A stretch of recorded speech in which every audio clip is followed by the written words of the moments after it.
নমস্কার বন্ধুরা, আপনাদের সকলকে আমার চ্যানেলে স্বাগতম।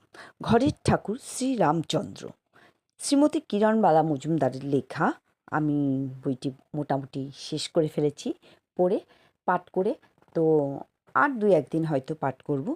আজকের পাঠ শুরু করছি। তার আগে আমার পিতামাতাকে প্রণাম জানিয়ে ও গুরুদেবের চরণে সশস্ত্র প্রণাম জানিয়ে আজকের পাঠ শুরু করছি। পটের মধ্যে তিনি থাকেন, কথা তিনি অনেক সময়ই বলেছেন। পটের কাছে এক মনে কিছু বললে ঠাকুর তা শোনেন। অনেক ঘটনায়ও তা বোঝা গেল। অলৌকিক কাহিনী বাদ দিয়ে পটকে তিনি কী দৃষ্টিতে দেখতেন তারই দুই একটা ঘটনা মনে পড়ছে। ঠাকুর ঘরে বসে আছেন, তার সামনেই পূজার ঘর। মাঝখানের দরজাটা খোলা। পুজোর ঘরে শ্রী শ্রী ভোলানন্দগিরি মহারাজের একখানা পট আছে। পটে গিরি মহারাজের মাথায় চন্দন দিয়ে মুকুট পরানো। ঠাকুর তক্তপোষের উপর বসা। পুজোর ঘরে আমি। ঠাকুর বললেন, মা, ভোলানন্দগিরি মহারাজের মাথায় অত বড় একটা ভার চাপাইয়া রাখছেন, ওর কষ্ট হইতে আছে। চন্দনে আঁকা মুকুটটা ইঙ্গিত করে বললেন, মুকুটটা তুইলা নেন। আঁকা মুকুটটা মুছে ফেললাম। তো বন্ধুরা, এখান থেকে আমরা এইটুকু বুঝতে পারি যে আমরা বিভিন্ন সময় গুরুদেবের ছবিতে চন্দনের ফোঁটা দিয়ে বিভিন্ন রকম এঁকে মুকুট আঁকি বা চন্দনের ফোঁটা পরাই। সেগুলো কিছুক্ষণের জন্য রেখে পরে মুছে দেওয়া উচিত। ঠাকুরের এই কথা থেকে এখানে লেখিকা যা লিখেছেন তা আমরা এখান থেকে স্পষ্ট বুঝতে পারছি।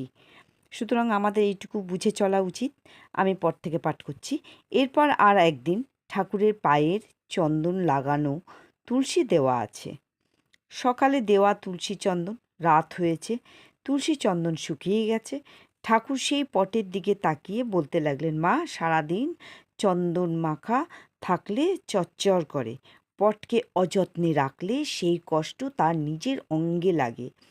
জীবন্ত দেবতাও পটও জীবন্ত দেবতাও যা, পটও তা। দেবতা সশরীরে সামনে বসে থাকলে যা করি বা করা উচিত, পটকেও তেমনভাবে রাখা উচিত। এ কথাই প্রকারান্তরে তিনি বুঝিয়ে দিলেন। তো বন্ধুরা, আমরা আবার এখান থেকেও এটা বুঝতে পারছি আমরা যে এই আমাদের গুরুদেবের শ্রীপটে যে চন্দন তুলসী দিই, তা যেন সন্ধেবেলা একটি শুকনো হালকা ভেজান কাপড় দিয়ে যেন মুছে ফেলতে হয়, যেন আমরা মুছে ফেলি। এখানে লেখিকার এই কথা থেকে আমরা এটুকু স্পষ্ট বুঝতে পারি। নাহলে শরীর শ্রী শ্রী গুরুদেবের শরীরে এই শরীর একটা অস্বস্তি হয় যে সারাক্ষণ তুলসী চন্দন লাগানো থাকলে। তো আমি ঠিক পর থেকে পাঠ করছি। ঠাকুর বাড়িতে আছেন, ভোগ রান্না করেই নামিয়েই পূজার কাছে সাজিয়ে দিয়েছি। পূজার ঘরের সামনের ঘরেই ঠাকুর বসে আছেন। উনি গিয়ে ঠাকুরকে বললেন যে ভোগের আয়োজন হয়েছে, ঠাকুর যেন দৃষ্টি দেন। ঠাকুর উঠে দাঁড়িয়ে ভোগের দিকে দৃষ্টি দিয়ে বললেন, ভোগ হয়েছে। বলরাম ভোগ নিচ্ছেন, গোবিন্দের ভোগ হয় নাই। এত গরম গোবিন্দ ভোগ গ্রহণ করেন না।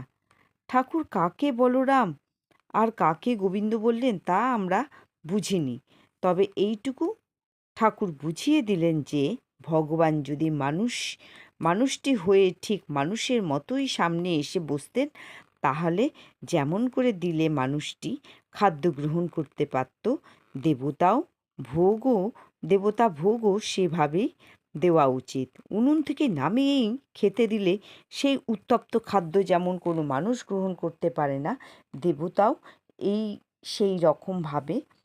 দেবতাকেও সেই রকমভাবে ভোগ দেওয়া উচিত নয়। ঠাকুরের আচরণ, ঠাকুরের কথা অনেক সময়ই লোক শিক্ষার জন্যে তাকে উদ্ঘাটন করতে হয়। তিনি প্রকারান্তরে আমাদের বললেন যে দেবতাকে পাথর কি ধাতু কি ছবি না ভেবে সেই প্রতিমূর্তি বা প্রতীককে জীবন্ত ঠাকুর মনে করা উচিত। সেই দেবতা যদি দেবতা না হয়ে মানুষের রূপ পরিগ্রহণ করে সামনে বসে থাকতেন, তাহলে যেভাবে তাকে ভোগ দিলে বা সেবা করালে সেই মানুষটি গ্রহণ করতে পারত, দেবতাকেও সেই রকমভাবে দিলে সেই ভোগ দেবতা নেন। দেবতাকে যদি জাগ্রত জীবন্ত মূর্তিই না মনে করি, যদি ভাবি যে দেবতা মানে ছবি বা পাথর, তবে সে পুজো হয় না। তো বন্ধুরা, এখানে শ্রী শ্রী গুরুদেব যা আমাদের বলে গেলেন, কি শিখিয়ে দিলেন, যে শ্রীপটেই উনি সব সময় জীবন্ত। ওনার কাছে, এই পটের কাছে আমরা যদি মন দিয়ে কিছু বলি, সেটা তিনি শুনতে পান এবং আমাদের প্রার্থনা তিনি নিশ্চয়ই পূরণ করেন। চেষ্টা কি? তিনি তো আর চেষ্টা না, তিনি চেষ্টার ঊর্ধ্বে। তিনি যা করতে পারেন তা আমরা সাধারণ মানুষ করতে পারি না। সেই শ্রীপট কিন্তু সেই কাজ করতে পারে। আমরা যদি অন্তর দিয়ে তাকে জীবন্ত রূপে পুজো করি, তো শ্রীপটও সেই আমাদের কথা শোনেন। তো আজকের মতো পাঠকে এখানে বিরাম দিলাম। পরের দিন ঠিক পরের থেকে পাঠ করব। নমস্কার।